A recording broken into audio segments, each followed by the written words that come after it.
G'day, ZiggyD here, and all aboard the Path of Exile hype train!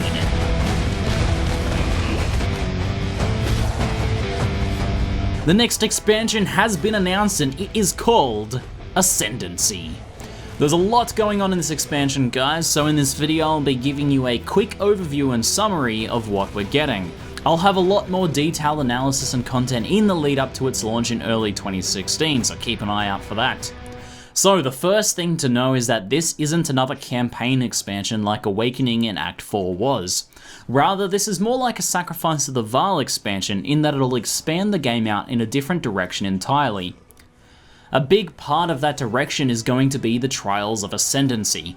The story goes that in order to find himself a worthy successor, Emperor Izaro created these deadly gauntlet trials to find potential candidates. A big new feature of these trials is the game's new traps system. Spike traps, lava grills, poisonous darts, and spinning bladed death roombas fill these Trials of Ascendancy. From the footage I've seen, they are super deadly as well, so some good timing, use of movement skills, and mouse accuracy will be needed to survive. Once you have successfully navigated the Trials of Ascendancy, you will have proven yourself worthy enough to enter the Lord's Labyrinth. These are dungeons using an all-new randomization system that will include different rooms, traps, puzzles, and even secret areas. The Lord's Labyrinth will change each day and will be the same for everyone, which means players can share their tips and locations of secrets each day.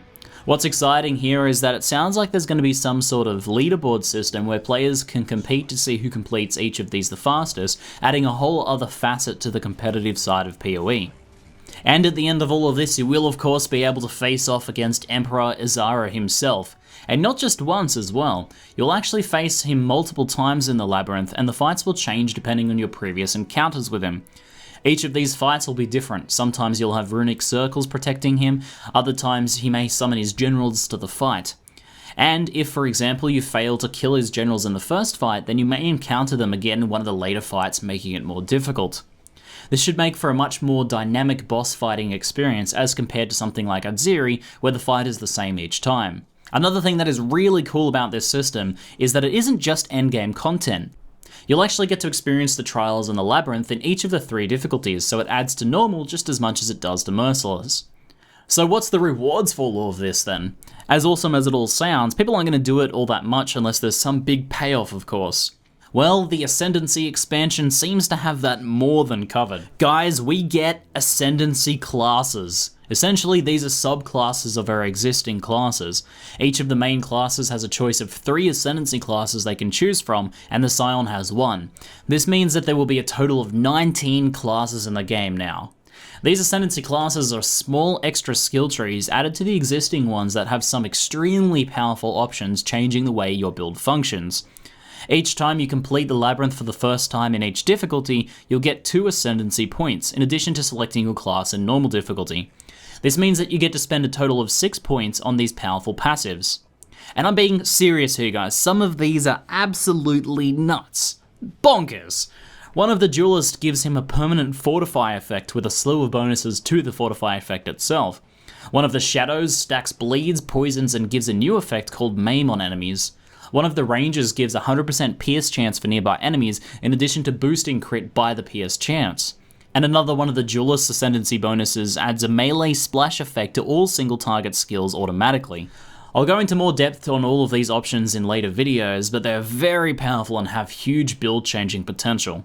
And as if that wasn't enough, there is also a new item enchanting system that allows you to add an extra implicit to gloves in normal, boots in cruel, and helmets in merciless. Each time you complete the labyrinth, you'll be able to add an enchantment to an item, with subsequent attempts overriding the previous enchantment. Some of these new enchantments cast spells on kill, provide context-sensitive bonuses, or even modify the way skills work, like this helmet effect that gives 20% chance for discharge to not consume any charges.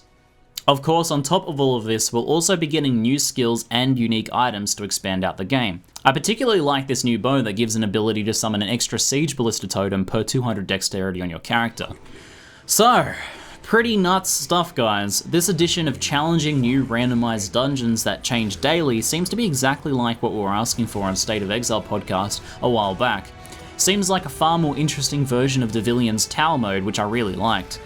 And then the Ascendancy classes and enchantments on top of that give some serious real reward for doing this content. All of this means that endgame won't just be farming Dried Lake or maps, we're going to have something else really interesting and hopefully very challenging to do. Well guys, color me hyped!